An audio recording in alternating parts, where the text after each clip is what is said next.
Ryan Reynolds here from Mint Mobile.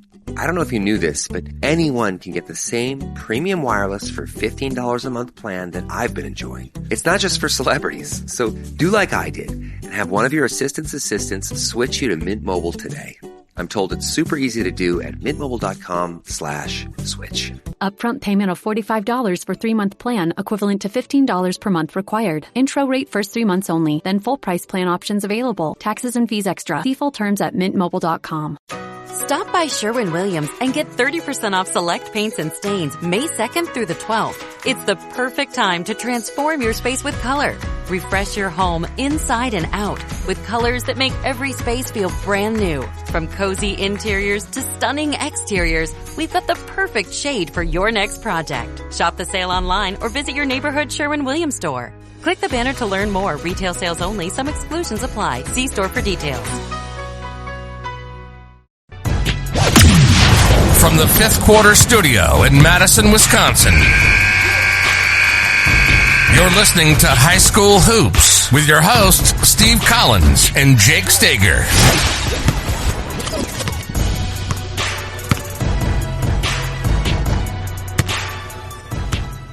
All right, here we go. Yep. All right, welcome to High School Hoops.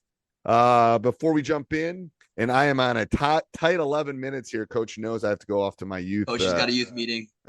So we're on a tight 11 minutes. Part of being a hot coach, just for those new ones out there. It is. But before we do that, got a big shout out to our sponsors. First of all, Dr. Dish.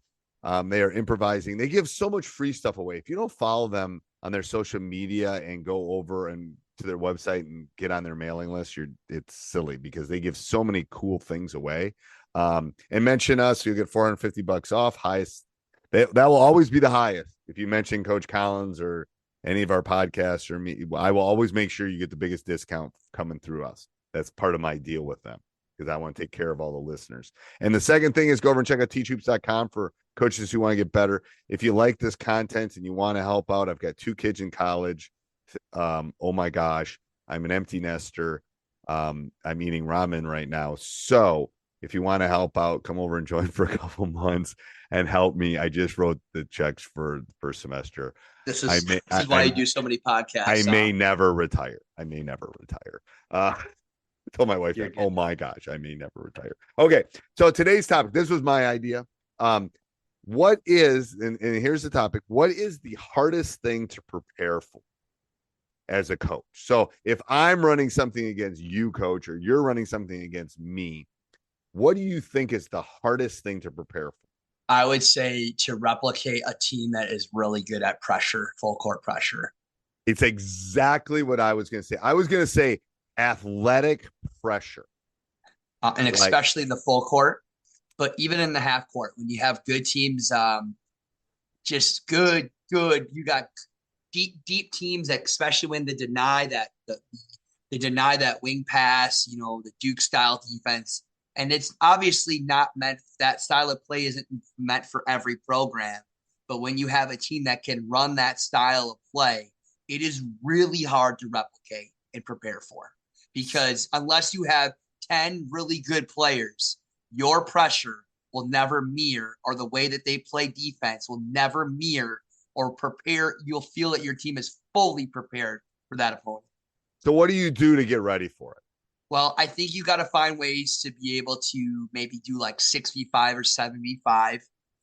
If you can be able to do that and adding more players to make it a little bit harder, I think that's a good thing. I like to know more player thing, but it really doesn't simulate because the angles aren't there. It's a math thing for me. I like it and I do it. One of the things that I've noticed is, especially when we're getting pressure in the full court, is I'll try to put constraints on the press break. I will try to put constraint, like no dribbles. So the 5 people that are out there can know that they can't dribble. So then therefore it can pressure them more, because I want them to feel that within the constraints that I can do it. Again, you saw some of my teams 10, 15 years ago. I mean, you couldn't prepare for them. Like I was just going to blitz you. Like, I mean, which you would, duh. Yeah, and no one could prepare for it. And once in a while, we would have an off night, and a team would be. But the easiest way, and especially at the youth level, I see this. It's what will get you in trouble when teams pressure you. Too much dribbling, right? So can I piggyback off that? Years ago, you did an awesome DVD on press breaks. Okay. You know which one I'm talking about? I did. It's on Teach Hoops if you want to see it. Awesome. It's the best press break. Sideline break. But the one thing that you read on the defense, and I've been doing some reading on just beating pressure, is teaching kids how to beat pressure with not thinking about the press break, and I got to put this press break in, and this press break is, all right, when you get the ball, you need to look forward. You know, you got to, you know what I mean? The things, how to beat pressure and how to attack pressure, like the concepts behind it is really important. You know, teaching them how to attack it, right? It's the angles too. It's angles. Like if you watch that thing, it's about where, so you catch the ball. Putting people in the right position, right? Yes. And it's the cutting across in the front. Yep. So again, can you 100% do it? Absolutely not. If you can find kids if you're a girls coach, what our girl coach does is they have guys from the school come in and do it. So that helps for us. If we can find alums, or we can find, maybe our bench is pretty athletic. So there's ways to do it, but when you can't, you're right. You have to teach them angles. You have to teach them how to catch the ball. You have to teach them how to look. One of the biggest things is how to protect the ball when you're getting pressured like that, and to also peek or look at the opposite rim, because you're got to be like a quarterback. And I would say that it's just like one thing I have penciled down this year is what I want to do is just a couple times during the week is just when I'm playing against teams that are denying what I'm going to do. How do we do that? You know, I'm going to have my team go against their offense, but the defense isn't going to run our principles. They're going to run complete denial, and I want them to be able to feel comfortable against that and know what to do against that. I think it's just something you can't do one or two times. I think it's something that you constantly have to prepare on a weekly basis in small parts of your practice. It's like, what are you going to do when the pressure really comes up? You just can't do it in 2 days. It's got to be something that you do through the duration of the season. I don't know what your thoughts are, but I think I agree. I think you have to look at your schedule and figure out these two or three teams are going to cause me problems. I got to prepare. Yeah. But another thing, so I think pressure is the number one. I think number two is a team that's going to come down and just run their stuff, just like especially offensively, just grind you. Like, I am going to swing the ball 7 times and I am going to look for this specific shot. And I think those are sometimes hard to prepare for if you aren't a type of team that can try to take them out of that situation. You know, when I had some of those teams that could pressure, we had our biggest problems with teams that could out execute and we couldn't turn them over. We couldn't get them going fast. We couldn't do some of the things that we want to do. So it's kind of that.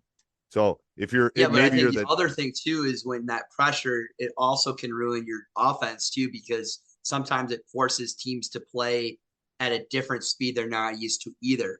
So it's learning even how to adjust when you beat the pressure. How do you adjust your speed back to the speed that you feel comfortable with? And you know what I'm talking about is that, like, even though you might not be pressuring and trapping the entire time, when you're having that pressure, you're getting that team to play out of their comfort zone and start to take shots that aren't very good shots. They start to have a travel or two. They throw the ball away because they're not in the speed of, they're not adjusted to the speed of play. But sometimes they're not even making mistakes because they're being trapped or throwing it to people's hands. They're making mistakes because they're playing at a speed that they're not comfortable with. And that's the thing, is that's the hardest thing to prepare for, is when the pressure also creates speed tempo problems for teams as well.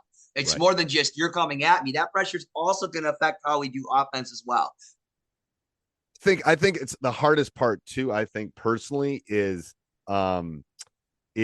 people taking, what's hard to prepare for is when a team takes you out of what you like to do. That's going back to the pressuring or the speeding up. And that's go the other way too. They could be slow, methodical. Yes. It's the preparation. I think that's the hardest. That's what you got to think about. Like, how do I prepare my team for that? It's hard because all of a sudden a team hasn't zoned for 15 games because I've scouted them, and all of a sudden they throw a 2-3 at. But I do think, though, out of anything to prepare for is when you've got to play teams that are very athletic and pressure, because you got to have certain kids to emulate that. I think it's easier to practice against slow, methodical teams than pressure teams. So I would agree. But those you got like 1 minute, and you got to get out of here. I just want to let you know we're real on Teach Hoops. I'm looking at the time for you. He's looking. I know. Yeah, I know. No, but I think you're right. It's like it's hard about that. It's hard to prepare for the unexpected. It is. When you have that fast team, sometimes it is harder to slow them. It really is. But yes, I agree. Down below in the comments, tell us what you think the hardest thing to prepare for.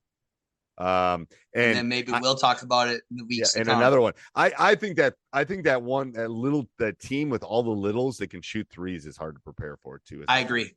They're like crap. It's like every one of them. Like we played a couple teams this year. Felt like every one of them could shoot threes. It's like, yep. Oh, yeah. And it's probably not true mathematically. But all right, till next week, Coach. All right.